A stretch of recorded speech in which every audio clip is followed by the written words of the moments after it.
चलते हैं यूनिट 6 की तरफ। इससे पहले जो 5 यूनिट्स हैं वो हमने कर ली हैं। अब एग्ज़ाम डे चैनल को आपने सब्सक्राइब नहीं किया तो अभी कर लीजिए, आपकी तरफ से यही मेरे लिए एक गिफ्ट मैं मान सकती हूँ। स्टार्ट करते हैं अभिप्रेरणा को। अभिप्रेरणा को इंग्लिश में कहते हैं मोटिवेशन, और ये एक लैटिन भाषा का शब्द है जो मोटम या मोवरे से आया है, जिसका मतलब होता है गति प्रदान करना। कुछ इंपॉर्टेंट डेफिनेशन देखते हैं। अभिप्रेरणा वे सभी कारक है जो प्राणी के शरीर को कार्य करने के लिए गति प्रदान करता है। अभिप्रेरणा ध्यान, आकर्षण, प्रलोभन, लालच की कला है जो व्यक्ति को कार्य करने के लिए तैयार करती है। स्किनर ने कहा था अभिप्रेरणा अधिगम का सर्वोच्च राजमार्ग है। अब आप इसको ऐसे समझ लीजिए कि ये जो नर है वो किस मार्ग पे चल रहा है, एक सोने के पथ पे चल रहा है, ठीक है। सॉरेंस के अनुसार अभिप्रेरणा को अधिगम का आधार इन्होंने कहा है। सॉरेंसन ने कहा कि अभिप्रेरणा ही क्या होती है, अधिगम का आधार। अधिगम क्या होता है, सीखना। गुण के अनुसार अभिप्रेरणा किसी कार्य को प्रारंभ करने, जारी रखने और उस पर नियंत्रण। तो उसने कहा था कि अगर आप कुछ स्टार्ट करते हो, उसको कंटिन्यू रखते हो और उस पर नियंत्रण है, so that's a very good thing, है ना, तो आपको कोई गुड मिलेगा। गेट्स एवं अन्य के अनुसार अभिप्रेरणा प्राणी के भीतर वह शारीरिक व मनोवैज्ञानिक दशाएं हैं जो उसे एक विशेष प्रकार के कार्य करने के लिए तैयार करती हैं। नेक्स्ट है यहाँ पे मैकडूगल। मैकडूगल ने कहा कि अभिप्रेरणा की व्याख्या जन्मजात मूल प्रवृत्तियों के आधार पर की जा सकती है। तो जहाँ जहाँ मूल प्रवृत्तियाँ वर्ड आता है वहाँ पे मैकडूगल, तो मैकडूगल मूल प्रवृत्ति। अभिप्रेरणा के अब कुछ प्रकार देखते हैं। साधारण तौर पर 2 प्रकार की, जन्मजात और अर्जित। जन्मजात वो होती है जैसे कि जो आपके इंटरनल हो, आंतरिक, जब स्टार्टिंग में जो आती हैं, जैविक, सकारात्मक, अंतर्नोद, ये सारी अभिप्रेरणा। जैसे भूख लगना, प्यास लगना, भूख की वजह से लोग काम करते हैं ना, नींद, काम, मलमूत्र त्याग, ये सारे क्या हैं, अभिप्रेरित करते हैं किसी भी कार्य को करने के लिए। अर्जित क्या है, जो बाह्य तरफ से हैं, जो द्वितीयक हैं, जिनके ना भी करने पे कोई इफेक्ट नहीं पड़ना ज़्यादा, अजैविक या नकारात्मक, सामाजिक, कुछ भी कह सकते हैं आप इनको, जैसे पद प्रतिष्ठा, पुरस्कार, सम्मान, ये सारा। अब अब्राहम मैस्लो ने अभिप्रेरणा के जो प्रकार बताए थे वो 2 बताए थे, जन्मजात और अर्जित। लेकिन थॉम्सन ने 2 प्रकार इसके बताए, स्वाभाविक और कृत्रिम। गैरेट नाम में 3 है वर्ड, तो वैसे इन्होंने 3 बताए, जैविक, मनोवैज्ञानिक और सामाजिक। जैविक जो है वो दैहिक से ही मान सकते हैं, विभिन्न प्रकार के संवेग। मनोवैज्ञानिक क्या होती हैं, जो आपके मन से रिलेटेड है, जैसे कभी खुश होना, क्रोध, भय, प्रेम, दुख, ये सारे आपके मन से रिलेटेड है। सामाजिक क्या है, सम्मान, आत्म सुरक्षा, आत्म प्रदर्शन की भावना, ये सारी आपके समाज से रिलेटेड आ जाती है। अभिप्रेरणा का चक्र सबसे ज़्यादा इम्पॉर्टेंट है। मनोवैज्ञानिकों ने अभिप्रेरणा की प्रक्रिया को स्पष्ट करने के लिए अभिप्रेरणा चक्र का प्रतिपादन किया।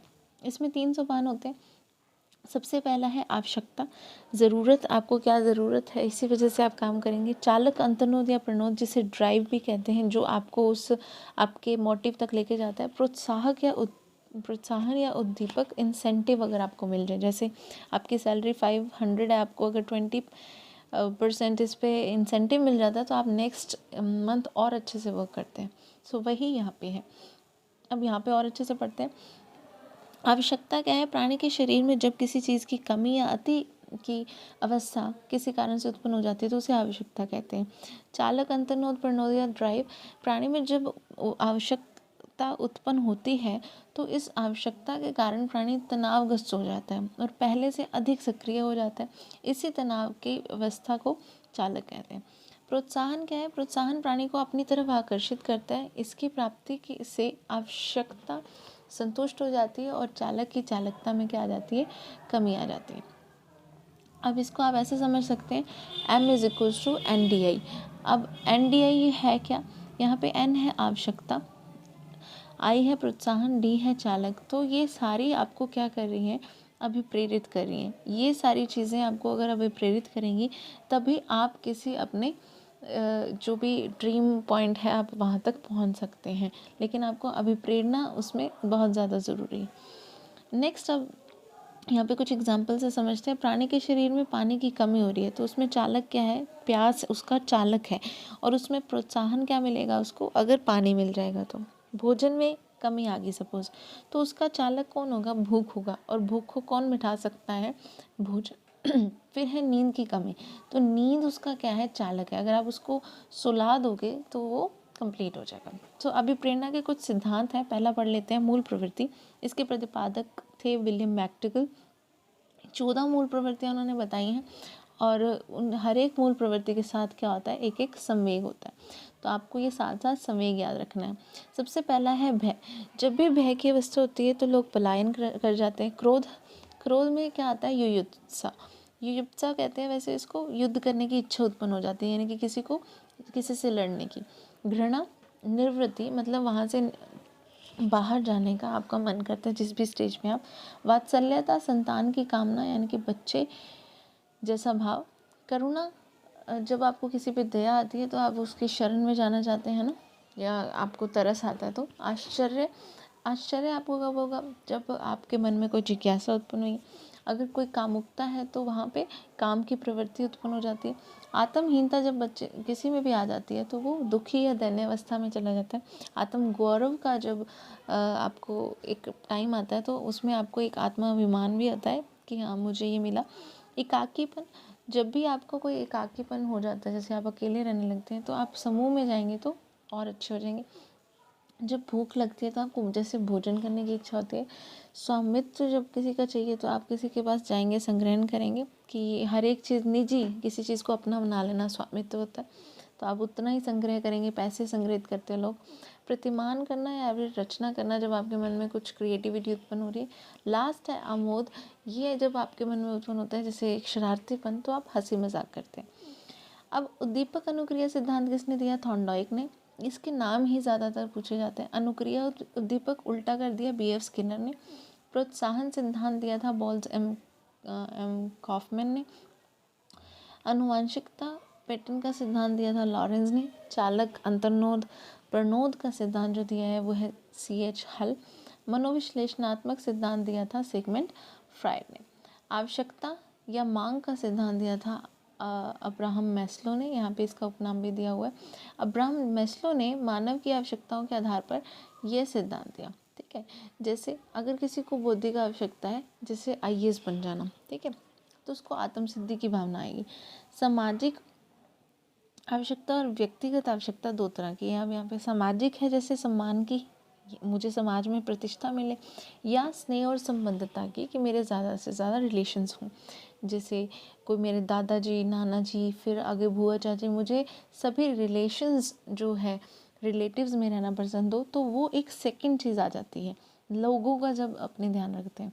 व्यक्तिगत क्या है, सुरक्षा, सबसे पहले अपनी सुरक्षा है क्योंकि आपको कोई बचाने नहीं आएगा। और आवश्यकता है वो दैहिक सुरक्षा में आ जाता है। अब जो उच्च स्तरीय माना गया है वो तो इसको माना गया जब आपको सम्मान स्नेह चाहिए, और निम्न स्तरीय माना है जब आप अपनी खुद की सुरक्षा कर रहे हैं, फैमिली की कर रहे हैं, और खाना पानी बस यहीं तक आपका मोटिव है। मैस्लो का पदानुक्रम सिद्धांत क्या है, उपलब्धि अभिप्रेरणा का सिद्धांत। इसमें है डेविस C. मैक्लेरेंट एंड उसके जो शिष्य थे शिष्य एटकिसन। इस सिद्धांत के अनुसार किसी की उपलब्धि अभिप्रेरणा बन जाए या लंबी अवधि तक बनी हुई उपलब्धि अभिप्रेरणा व्यक्ति को कार्य करने के लिए प्रेरित करती है, ठीक है। तो जैसे आपको कभी किसी ने कहा तो बहुत अच्छा आर्टिस्ट है, तो आपको अचानक फिर आपको वहीं पे उसी वर्क में मज़ा आता है।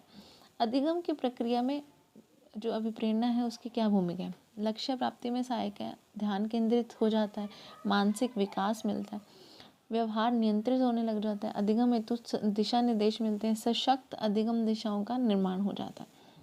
अधिगम संबंधित कुछ असमानताएं हैं, यानी कि जो एक तरह से आप इसे बोल सकते हैं कि कोई जैसे रोग हो जाना, डिस्ग्राफिया लेखन संबंधी है, आप जैसे ग्राफ है वो ड्रॉ नहीं कर सकते। डिसलेक्सिया बोलने में ही बड़ी दिक्कत है तो पठन वाचन में।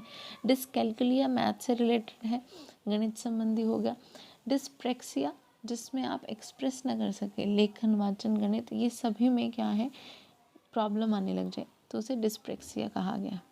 नेक्स्ट है यूनिट 7, ये हम करेंगे नेक्स्ट में वीडियो में। Thank you so much. अगर आपने एग्जाम जी चैनल अभी तक सब्सक्राइब नहीं किया तो अभी सब्सक्राइब कर लीजिए। Thank you.